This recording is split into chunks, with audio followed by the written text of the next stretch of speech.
Okay. Ready? Ready, set, go? Hey? OK. Notre étude.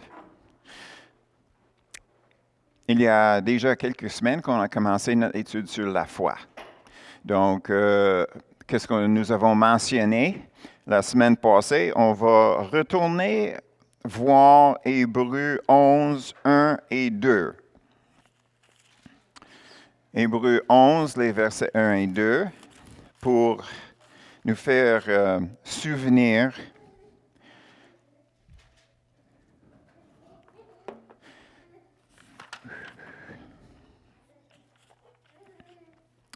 dans le Semeur, le verset 1 va comme ça. La foi est une façon de posséder ce qu'on espère. C'est un moyen d'être sûr des réalités qu'on ne voit pas. Le verset 2, pour l'avoir possédé, les anciens ont obtenu un témoignage favorable. Donc, on a commencé avec l'illustration basée sur la foi nécessaire pour être sauvé. Puis, on avait utilisé un exemple de quelqu'un qui est en train de se noyer. Le Seigneur arrive à côté de nous. On le voit arriver. On voit sa main. Puis là, on s'étend notre main pour prendre sa main, qu'il puisse nous sauver. Donc, si ça, c'est notre définition pour la foi qui est nécessaire pour nous sauver, on ne peut pas changer la définition de la foi pour les autres exemples dans les Écritures. Nous sommes d'accord avec ça? OK. Donc, qu'est-ce que nous avons ici? C'est que la foi, c'est de percevoir qu'est-ce que Dieu a pour nous. C'est de prendre ça en possession, puis après ça, de prendre une action qui est approuvée par le Seigneur. Puis ça, c'est notre garantie de l'avoir. OK? Donc, la foi, c'est les yeux de voir qu'est-ce qui est invisible, la main pour aller chercher qu'est-ce qui est invisible, mais c'est si concret dans notre cœur et dans notre tête que c'est quasiment tangible. On peut quasiment le toucher avec nos mains, n'est-ce pas? Donc, ça, c'est le départ pour notre étude aujourd'hui. On voit en partant le verset 32 à 39 dans le chapitre 11 de Hébreux. Ça, c'est les versets qui parlent de ceux qui avaient le témoignage. Comme il est écrit dans le verset 39, « Tous ceux-là à la fois desquels il a été rendu témoignage. » Rendu témoignage de Dieu, même s'ils n'ont pas obtenu ce que leur était promis. Puis on voyait dans ces versets-là, il avait ceux qui avaient des victoires, mais en même temps, il avait ceux qui étaient martyrés. Peut-être vous ne savez pas que notre mot « martyr » vient du grec. C'est le mot qui veut dire « témoignage ». Donc, témoignage dans les Écritures, c'est le mot « martyr ». Donc, quand on voit ici qu'ils ont gagné un témoignage de Dieu, ça veut dire qu'ils étaient approuvés, comme c'est dit dans le verset 2. Donc, on voit direct là que toute chose qu'on fait qui est dirigée par le Seigneur, qui se produit, c'est pour ce produit que lui soit glorifié. Donc, lui est capable de porter témoignage de ces choses venaient d'origine de lui. Donc, quand on parle de la foi, ce n'est pas mystérieux dans un sens, c'est peut-être présenté d'une façon qui n'est pas si concrète que qu'est-ce que nous autres on comprend maintenant. Donc, en parlant avec cet aspect-là d'une foi qui est aussi concrète que notre enregistrement pour notre voiture, notre permis de conduire, ça c'est tout relié à une autorité. Donc, quand on arrive pour voir dans Luc 17, 5 et 6, on rentre dans le début d'une étude qui est reliée sur une question qui était posée par les disciples de Jésus. Donc, Luc, chapitre 17.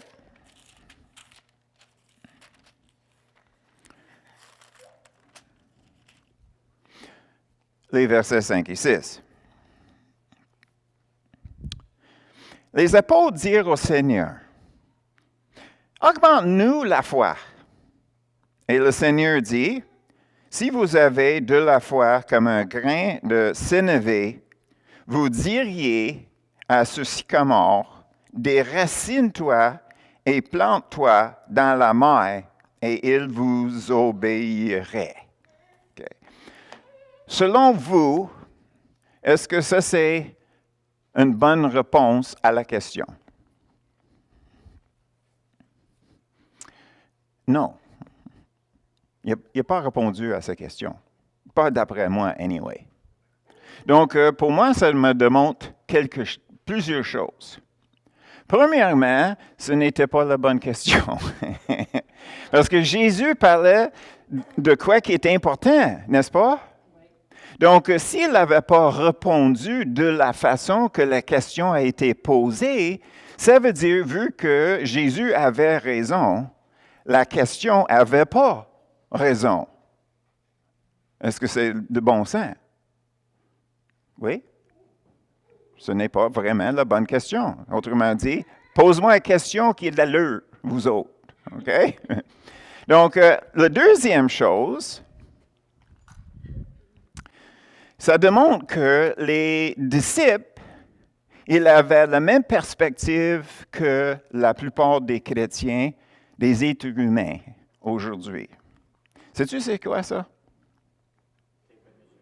C'est un tape à mesurer. OK? Vous voyez. OK? C'est un tape à mesurer. Donc, selon moi, les disciples, ils posaient une question basée sur le fait qu'il y a des dimensions par rapport à notre foi. La foi, c'est quelque chose que tu peux mesurer, parce que augmenter, ça veut dire que tu prends une quantité, puis tu l'augmentes. Donc, nous autres, on mesure la quantité par les mètres de distance, par les litres, volume. On mesure les choses par degrés, la température, n'est-ce pas? Donc, toutes ces choses-là, des kilogrammes, toutes ces choses-là, ils sont mesurés. Donc, la question qu'on voit qui sort des disciples, c'est la pensée en arrière qui veut dire on peut donner une quantité à notre foi. Donc, quand que Jésus est viré de bord, puis il dit, on va parler d'un sénévé, un grain de sénévé, OK? C'est comme il disait, tu ne posais pas la bonne question parce que la foi, ce n'est pas quelque chose qu'on peut mesurer. Donc, il fallait qu'on change complètement notre façon de regarder la foi. N'est-ce pas? Donc, nous avons deux choix à faire ici. On peut dire qu'il fallait que les choses qu'on croit, qu'on a vues de Dieu, il fallait que ça soit si tangible que quelque chose physique, même si c'est tout petit. Ça, c'est une chose de le voir. Puis, ça, c'est vrai. Mais, est-ce qu'on va plus loin? Puis, qu'est-ce que moi j'ai fait, c'est que j'ai retourné à Marc 4,13 à quelque chose que Jésus a dit.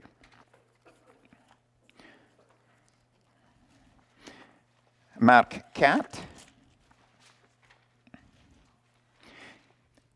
Donc, quand que les disciples, ils ont demandé de Jésus, qu'est-ce que ça veut dire, la parabole du semeur?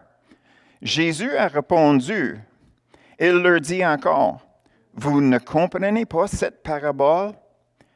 Comment donc comprendrez-vous toutes les paraboles?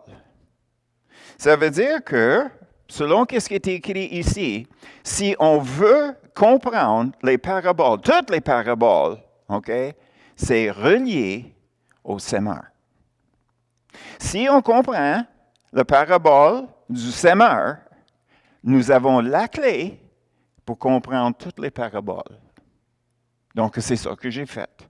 J'ai dit, s'il a parlé d'un grain de sénévé, je vais retourner où ce que la clé existe, reliée à un grain. Puis ça, c'est l'histoire du semeur. Donc, si on veut comprendre quelque chose de très important par rapport à la foi qu'on ne peut pas mesurer, il fallait qu'on découvre qu'est-ce qui est important pour nourrir notre foi. Parce que la foi, ce n'est pas mesuré, c'est nourri. Donc, on va regarder ça dans les Écritures. Donc, qu'est-ce qu'on va faire? C'est qu'on va regarder Matthieu 13. Matthieu chapitre 13.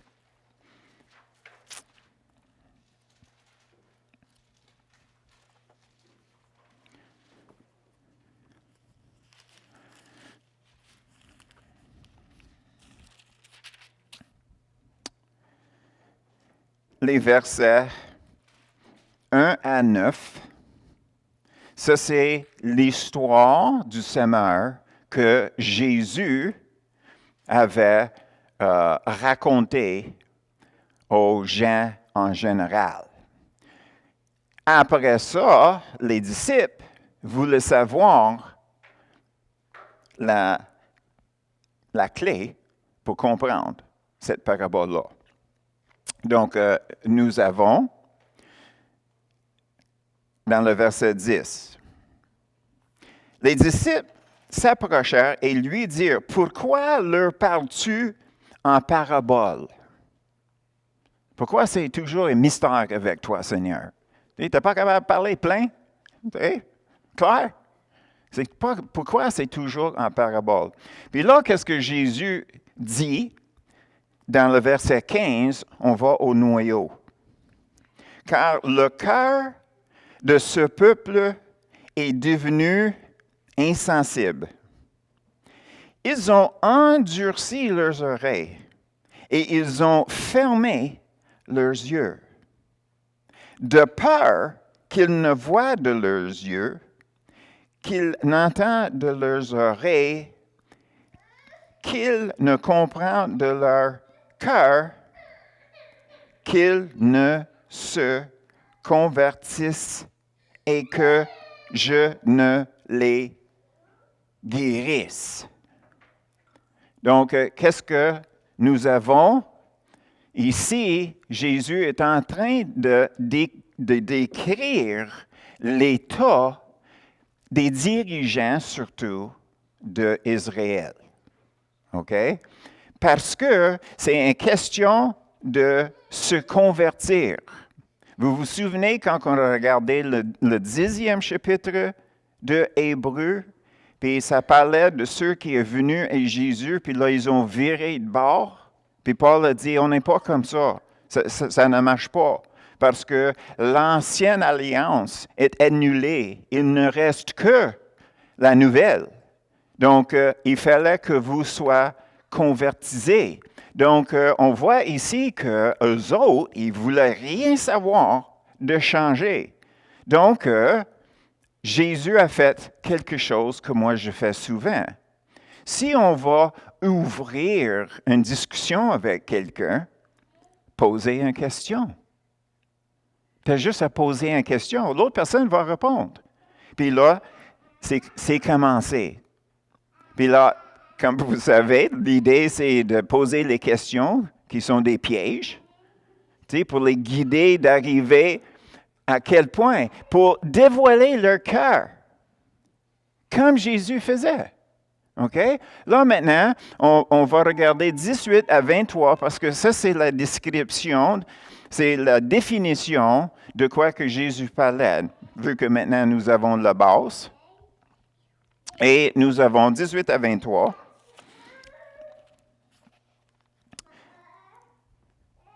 Vous donc écoutez ce que signifie la parabole du semeur. Lorsqu'un homme écoute la parole du royaume, OK? Ça, c'est la base. Il écoute la parole du royaume et ne la comprend pas. Le malin vient et enlève ce qui a été semé dans son cœur. Cet homme est celui qui a reçu la semence le long du chemin. OK. Il y a 3 choses ici. Le semence, c'est, dans la parabole, ça c'est la parole de Dieu. Puis la deuxième chose, c'est que la place où ce que la semence tombe, c'est sur la terre. Maintenant, nous avons 4 descriptions de terre. Le premier, quelques semences tombent sur le bord de la chemin. Puis, qu'est-ce qui se produit? Rien. Le cœur, le sol, le cœur est tellement dur, c'est comme les dirigeants d'Israël. Peu importe combien de fois, puis la façon que Jésus disait qu'il était le Messie. Puis, si vous vous souvenez, on revient à qu'est-ce que le monsieur qui est venu voir Jésus, Nicodème. Merci, Dominique. Nicodème est venu voir Jésus. Il était sur le conseil, puis il dit, « Nous savons que vous devenez de Dieu. » Ça veut dire, les dirigeants savaient, par qu'est-ce que Jésus faisait, qu'il était de Dieu.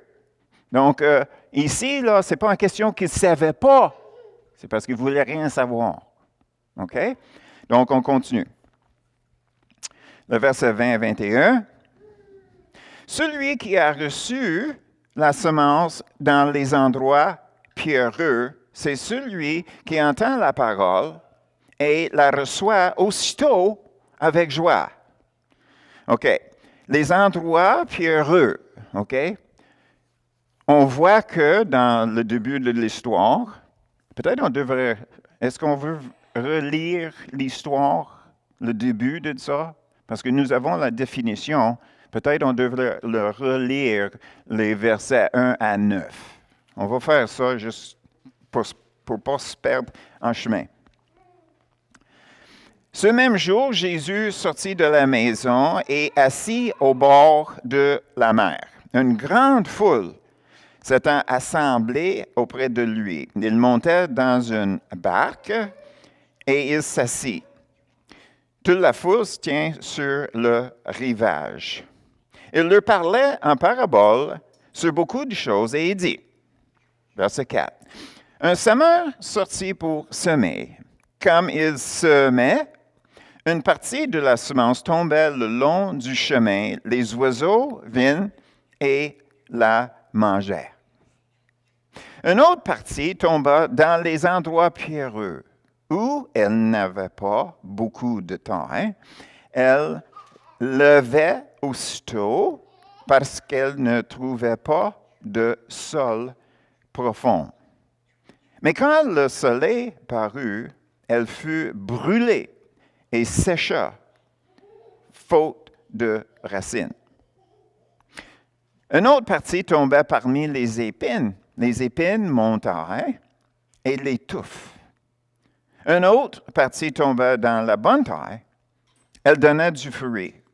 Un grain 100, un autre 60, un autre 30. Que celui qui a des oreilles pour entendre, s'entende. Donc, on est rendu la terre qui est pierreuse. Okay? Donc, ça, c'est une terre qui est, on peut dire, conclusion, c'est naturel, c'est que le sol n'était pas profond. Donc, qu'est-ce qui est arrivé? Naturellement, c'est la semence, la parole de Dieu, tombe dans ce sol-là, mais il n'était pas profond. Il n'avait pas de profondeur. Donc, il restait proche de la surface, ou bien sur la surface. Ça commence à pousser les racines. Mais qu'est-ce qui arrive, c'est que les racines, en descendant, il arrivait sur les roches. Donc, il ne pouvait pas aller chercher quoi? De l'eau. Donc, quand le soleil se levait, ben, qu'est-ce qui est arrivé? C'est que les plantes ont besoin du soleil. Le soleil, ce n'est pas le problème. Mais qu'est-ce qui est arrivé? C'est que le sol réchauffait, puis brûlait jusqu'aux racines. Donc, ça donnait une apparence de quelque chose qui poussait, puis c'est vrai. Mais à un moment donné, aussitôt que le soleil plombait dessus, ben là, ça mourait. Et puis, le verset 21. Mais il n'a pas de racine en lui-même. Maintenant, on est retourné au cœur de la personne qui l'avait entendu. Il manque de persistance. Et dès que survient une tribulation ou une persécution à cause de la parole, il y trouve une occasion de chute. Qu'est-ce que ça veut dire? Il fallait que vous soyez convertis. Oh, hurray, hurray, le Messie est arrivé. Bien là, il arrive des amis, puis la famille, comme on a vu en Hébreux chapitre 10. Il disait, si tu n'es pas avec nous, les Juifs, vous êtes mis dehors, vous êtes morts, selon nous. Oh, ça veut dire que je perds ma société, je perds ma famille, je perds mes amis. Oh, non, non, non. Je vais rester avec mes traditions. Ça ne marche pas avec Dieu. Mais lui, il n'est pas capable. Il n'est pas capable. Donc, qu'est-ce que ça veut dire? Qu'il avait l'absence de profondeur dans son cœur. Il avait un choix à faire. Il savait qu'il avait un choix de faire. Mais quand que ça arrivait, le moment où ce que la réalité arrive, donc, est-ce que je plais à Dieu? Est-ce que je plais aux hommes? Pas de profondeur en lui, ne pouvait pas endurer le rejet. Le rejet. Donc, on continue. Verset 22. Celui qui a reçu la semence parmi les épines, c'est celui qui entend la parole, mais en qui les soucis du siècle et la séduction des richesses étouffent cette parole et la rend infructueuse.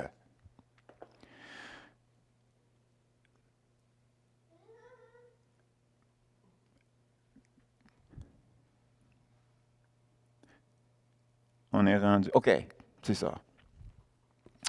Ça, c'est 21. On va aller maintenant à Hébreux 11, 6. On va retourner à notre livre de Hébreux 11, le verset 6.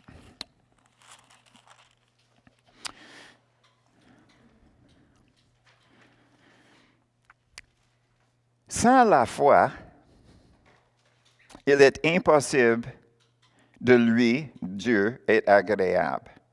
Car il faut que celui qui s'approche à Dieu croit que Dieu existe et qu'il est le rémunérateur de ceux qui le cherche. Donc, qu'est-ce que nous avons ici, en retournant à Matthieu chapitre 13? Nous avons ici le fait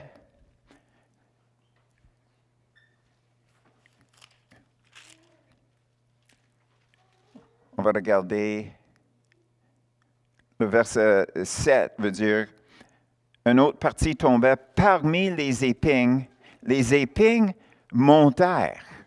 Ça veut dire que quand que le semeur a commencé à semer, les épingles n'étaient pas encore visibles. C'est-à-dire que les épingles montèrent. Ça veut dire qu'ils n'étaient pas déjà montés.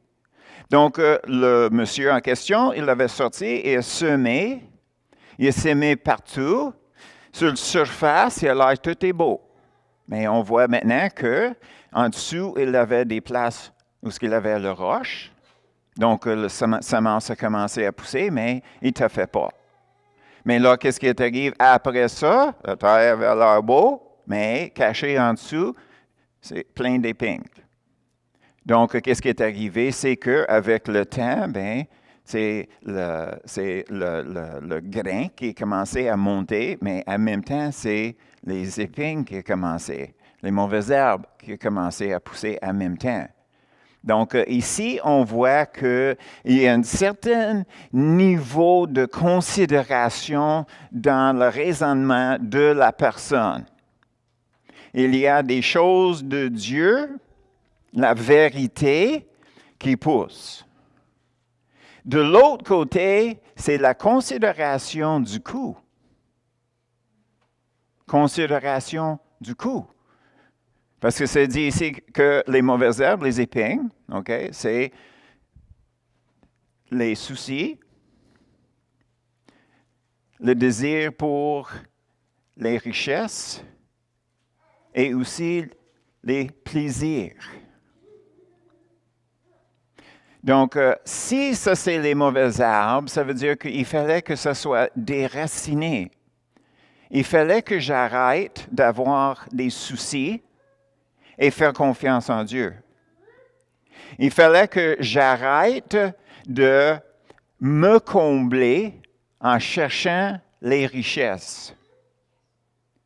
J'arrête de diriger ma vie envers qu'est-ce qui me plaît, les plaisirs. Donc, on voit, il y a quand même une considération. Puis il monte. Puis ça dit que ça ne portait pas de fruits. OK? Puis là, on va aller voir le prochain verset. Celui qui a reçu la semence dans la bonne terre, c'est lui qui entend la parole et la comprend. Il porte de fruits et un grain en donne 100, un autre 160, un autre 30. Donc, qu'est-ce que nous avons ici? C'est la personne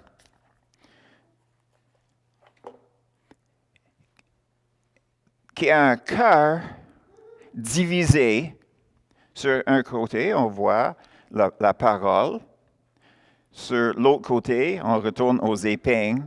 Il monte, puis on commence à voir que le fruit commence à apparaître. Mais il n'arrive pas. Il ne porte pas de fruit. Les autres, il ne l'avaient pas mentionné, le fruit. Il dit, il n'est pas fructueux. Ça veut dire que tu peux voir même que les grains commencent à se produire comme un grain de blé. Est-ce que vous avez jamais vu comment que ça pousse le blé? Il y a toujours une longue tige qui fait l'appui éventuellement. Puis sur le dessus, on voit qu'il y a une tête. Puis sur la tête, il y a une dizaine, vingtaine, trentaine de grains qui se produisent. Mais il fallait que ça arrive jusqu'au moment de récolte. On ne peut pas le récolter pendant que c'est vert. Tu ne peux pas le séparer du tige. Il fallait que ça dépasse l'aspect où ce que le grain se forme, que ça devient mature. Là, c'est vrai que c'est prêt pour être ramassé, cueillir. OK? Donc, on voit la quatrième personne, c'est toujours le cœur, c'est le sol. Donc, il fallait que la personne va encore plus loin que l'autre qui est poigné dans le monde, on va le dire de même. Puis là, il porte du fruit. Puis moi, j'ai choisi ça aussi parce qu'on commence avec une production dans le récolte. Ça commence avec une centaine, ça baisse à une soixantaine, puis ça baisse à une trentaine. Puis moi, je vois ça important parce que des fois, on est plus en feu pour le Seigneur dans le début de notre vie avec lui. Et souvent, avec le temps, notre cœur pour le Seigneur diminue. Ça continue à diminuer. Donc, ça, c'est un danger pour nous autres. Dans les autres racontes de cette même histoire, ça commence avec le 30, ça monte à 60, puis ça monte encore à 100. Donc, on peut prendre que, ici, le début de la vie chrétienne, on sait peu, donc on produit peu. Mais le plus qu'on met de confiance dans le Seigneur, plus qu'on en produit. Donc, on voit que le parabole du semeur s'applique même à nous autres qui sont sauvés, puis sauvés depuis longtemps. C'est à nous à se garder à une place où ce que notre cœur envers le Seigneur est toujours topé au maximum. OK? Donc, qu'est-ce que je vois? Okay, qu'est-ce que je vois?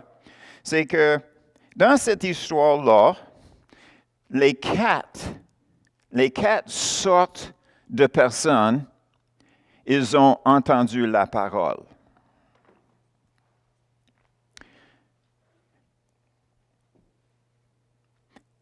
La deuxième partie, il avait 3 sur 4 qui réfléchissaient. Ils ont entendu, ils ont compris, mais ils n'ont pas avancé. Là, quand on va jusqu'à ceux qui sont poignés avec le monde, la semence qui est poussée avec les épingles, il en reste 2 sur 4 qui ont compris.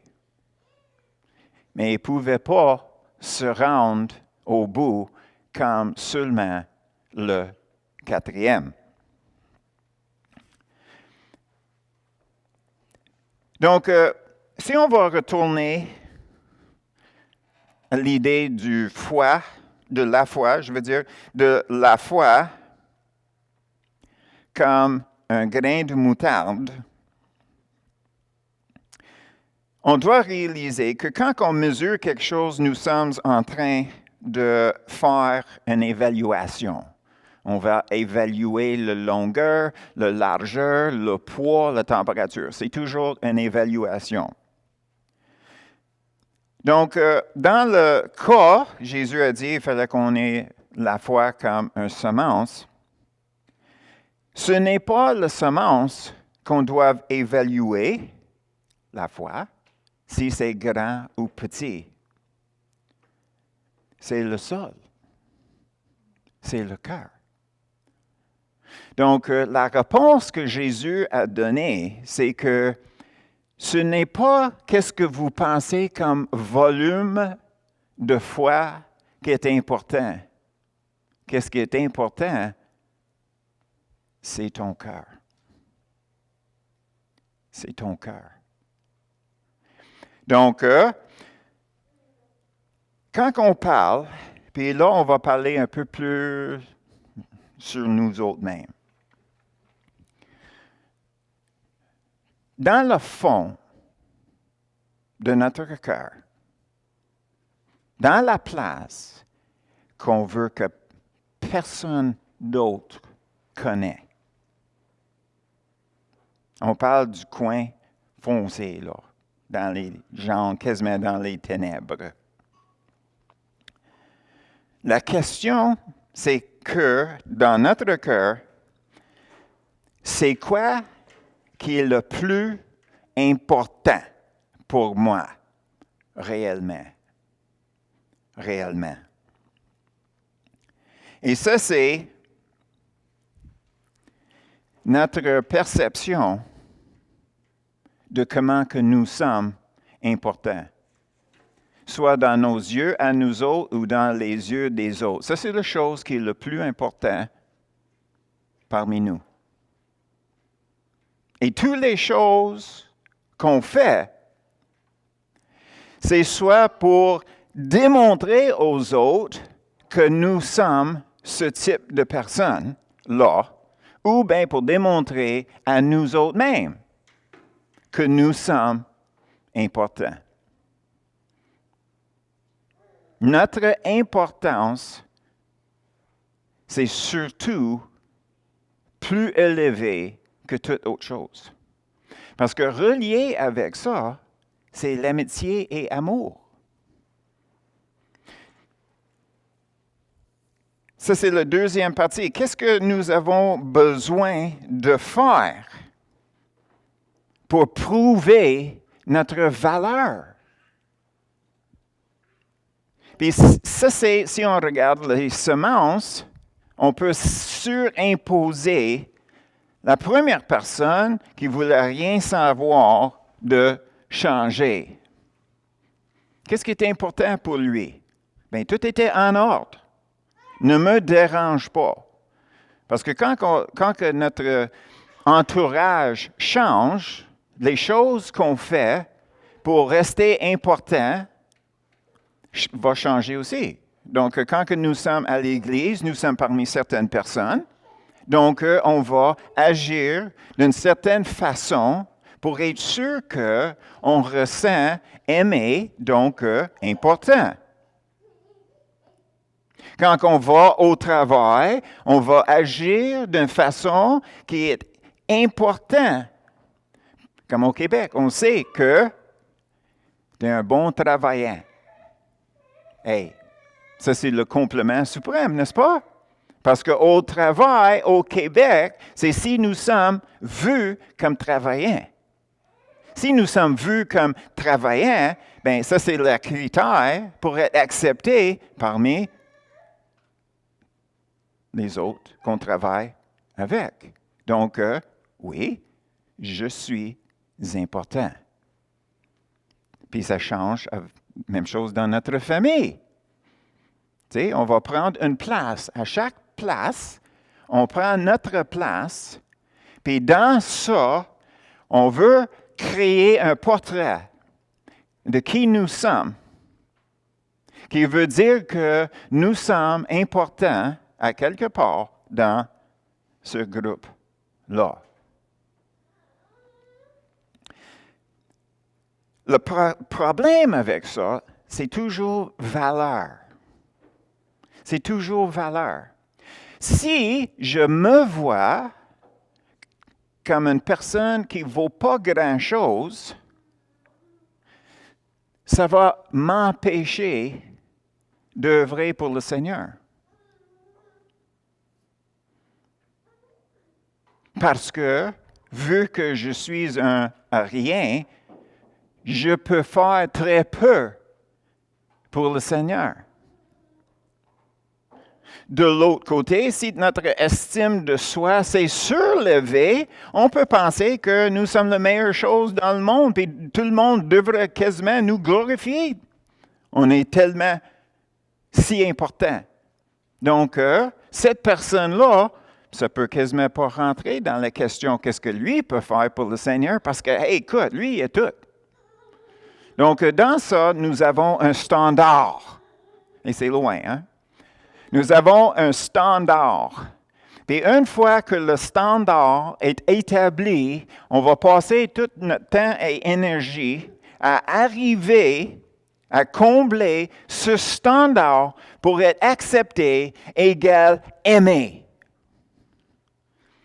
Tout ça, c'est relié sur performance.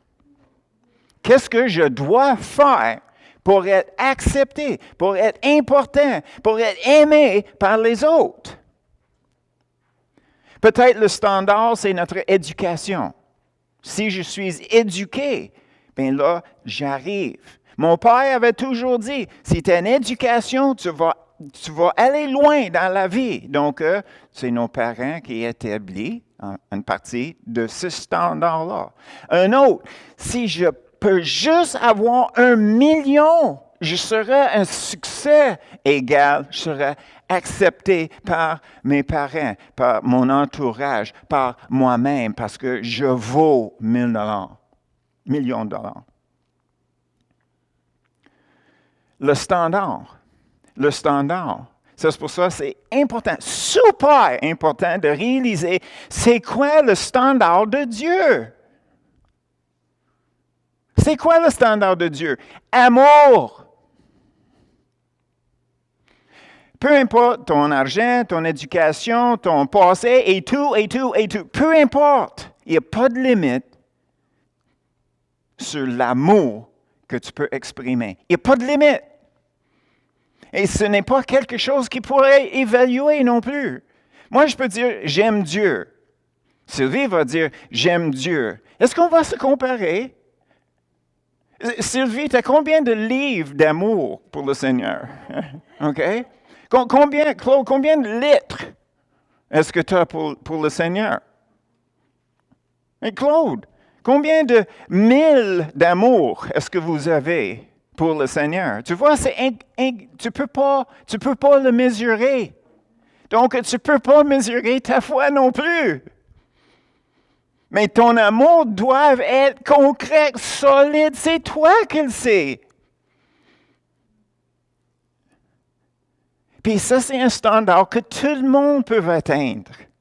Ce n'est pas relié à notre forme physique, notre intelligence, notre âge, notre ci, puis ça, puis ci, puis ça, puis ci, puis ça. Écoutez, qu'est-ce qui est important, c'est de mesurer les autres selon leurs amours.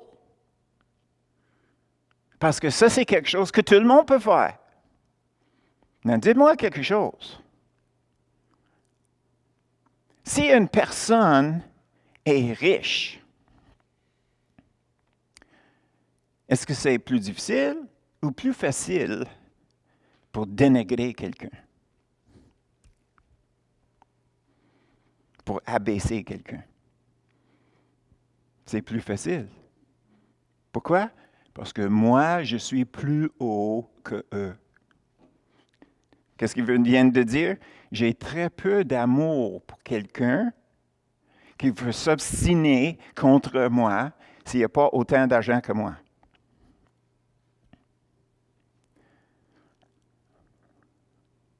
Une personne qui est pauvre, qui se voit pauvre. Est-ce que je peux avoir mon petit pain? Hein? L'expression au Québec, gagner mon petit pain. Hein? Ça vient de où? Nous sommes pauvres. Une personne qui est pauvre, ils vont accepter l'abus physique, mental, verbal. Pourquoi? Parce qu'ils se voient pas de valeur.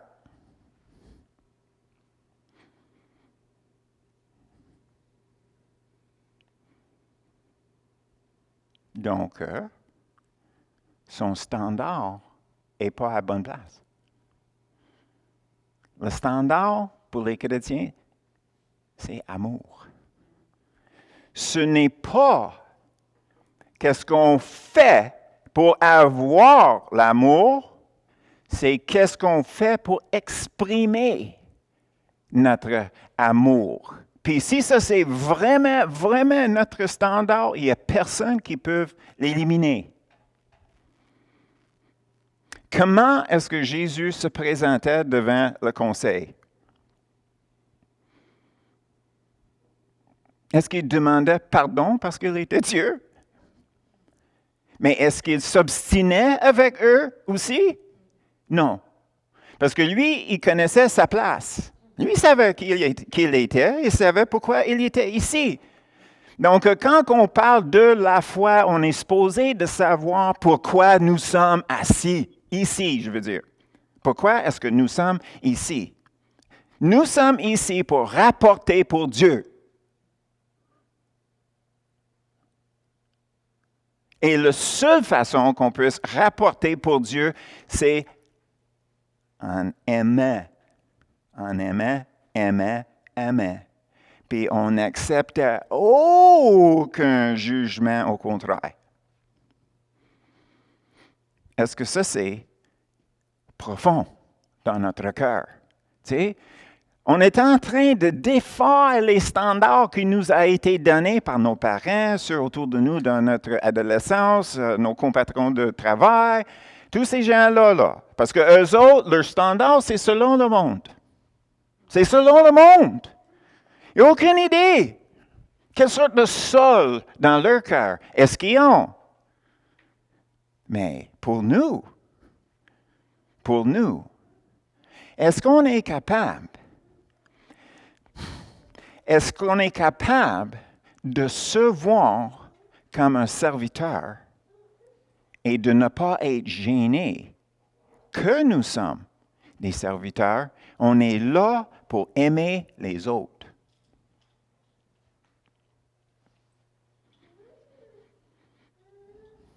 Est-ce qu'on est capable de faire ça? Est-ce qu'on est capable? Jésus a dit, si tu veux être mon disciple, c'est quoi la première chose qu'il faut faire? Se renier. Se renier. Ça veut dire que je prends mon temps, ce n'est plus le mien. Je prends mon argent, ce n'est plus le mien. Je prends ma famille, ce n'est plus la mienne. Toutes ces choses-là, j'enlève mes mains.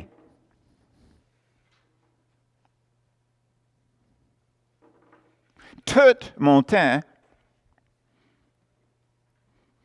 je suis conduit continuellement par le Saint-Esprit. Je suis continuellement rempli du Saint-Esprit. Je suis continuellement dirigé en prière par le Saint-Esprit. Pourquoi? Parce que je suis effacé. Moi, comme un individu en rébellion contre Dieu, n'existe plus. Je suis présentement fils de Dieu avec le cœur de Jésus qui s'est renié de son diété. N'est-ce pas? Est-ce qu'il n'a pas cancellé le fait qu'il est Dieu pour être un homme? Donc, il s'est renié. La deuxième chose que Jésus a dit, c'est de se charger de notre croix. C'est qui a apporté la croix à Jésus? Quelqu'un dans la foule est devenu serviteur. Il servait Jésus en apportant sa croix. Et finalement, après ça, Jésus a dit qu'il me suive. Mais qu'est-ce qui est intéressant dans le grec, c'est qu'il ne parle pas de quelqu'un en arrière. Il ne marchait pas sur un sentier, une personne à la fois. Il marchait dans un chemin. Donc, de le suivre dans le grec, c'est de marcher à côté de lui. Marcher à côté. Suivre Jésus, c'est de marcher à côté de lui, à ses côtes. Puis naturellement, on sait qu'il y a des choses qui sont perdues dans la traduction de la langue originale des Écritures, qui est le grec. Et la chose que j'aime pas faire, c'est de donner l'impression que les traductions ne sont pas si précises que ça. Parce que ça, c'est pas vrai. Qu'est-ce qui est important de réaliser, c'est que ceux qui font la traduction de grec en anglais ou en français ou quoi que ce soit, ils essaient de prendre les mots et les phrases qu'on ne peut pas traduire pour mettre dans l'autre langue. Puis il fait le mieux qu'il peut sans que ça soit trop long non plus. Tu sais, dans ma Bible à moi, le Nouveau Testament, c'est comme 200 pages, à peu près. OK? 200 pages, c'est pas la fin du monde pour nous autres aujourd'hui. Mais à l'époque, tu sais, 200 pages étaient comme long. Tu sais, écrit, à main. Donc, qu'est-ce qui arrive, c'est qu'on doit réaliser que, oui, les traductions, ils sont vrais, puis ils sont précis. Mais moi, qu'est-ce que je cherche? Je cherche, tu sais, les petits blancs ici puis là où il manque un peu de description. Donc, je ne veux pas enlever la valeur puis la précision des Écritures. Mais comme que nous avons vu, si je regarde, puis la foi, c'est la ferme assurance. Mais c'est quoi une ferme assurance? Tu sais? Mais si je dis que vous êtes propriétaire de ce que vous espérez, OK? Ah, comprends, OK, propriétaire. Mais c'est parce que quand c'est écrit dans les versions qui dit une ferme assurance, c'est ça qu'on appelle, tu sais, la feuille qui disait que ta maison t'appartenait. Un deed. C'est quoi un deed, gold en français, sais-tu? Tu sais, la papier. Anyway, pour notre voiture, ça, c'est notre enregistrement. Donc, quand le semeur a dit, bien, ça vous appartient, qu'est-ce que vous espérez? Bien, on peut comprendre. Mais ça vient du même grec. Mais naturellement, avec le temps, la langue anglaise, français, il change aussi. Donc, il fait de plus en plus de recherches, il le réécrit pour aller avec les changements dans notre langue aussi. Donc, je veux juste être clair que, tu sais, je mets aucune question sur la précision de nos traductions de la Bible. OK. Donc, maintenant, qu'est-ce que nous avons vu? OK. Si on prend notre temps ensemble, on avait commencé à regarder c'est quoi l'espérance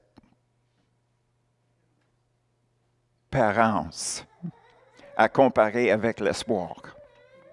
N'est-ce pas? Que là, maintenant, on sait que dans les Écritures, OK, quand on parle d'espérer de quelque chose, on attend quelque chose favorable et confident. On anticipe quelque chose de bon et solide. On est là, il n'y a pas de question que ça s'en vient, c'est juste une question de quand. Puis on va l'avoir. Puis à cause de ça, on est reconnu par Dieu pour prendre cette position-là, parce que nos yeux spirituels sont ouverts pour voir les choses que Dieu a préparées pour nous. Comme l'exemple qu'on avait pris, un amant n'a pas de yeux, mais il est quand même capable d'aller chercher qu'est-ce qui est ferreux, le fer qui est dans ce métal-là. S'il n'y a pas de fer, ça ne marche pas. C'est la même chose pour nous autres. Qu'est-ce que Dieu a préparé pour moi? Je dois aller le chercher, OK? Je suis attaché après ça. Il n'y a aucune question dans ma tête que ça m'appartienne. J'attends. C'est fini là.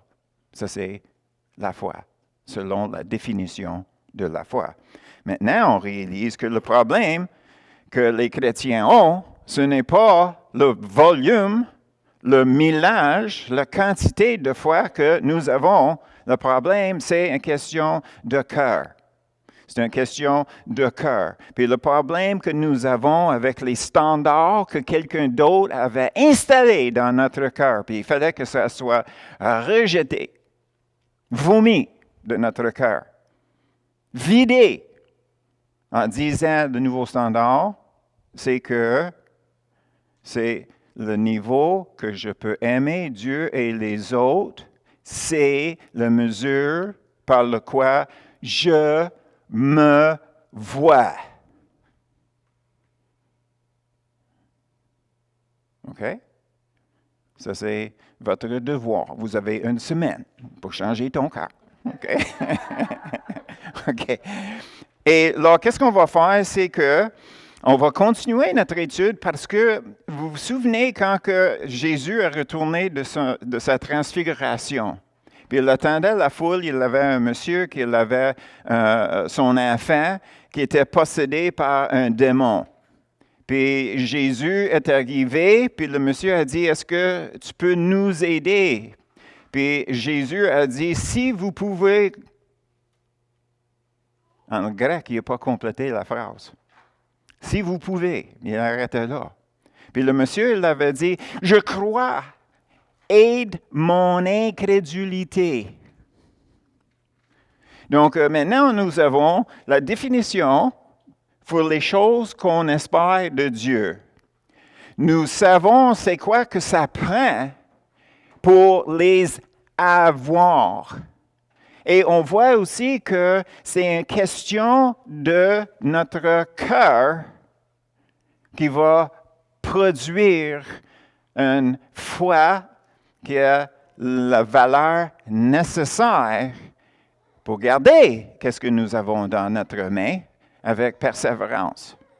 OK? Et là, finalement, pour s'adresser à la question, oui, je crois, oui, j'ai la foi, mais à quelque part en moi, ça ébranle un peu, ça brasse.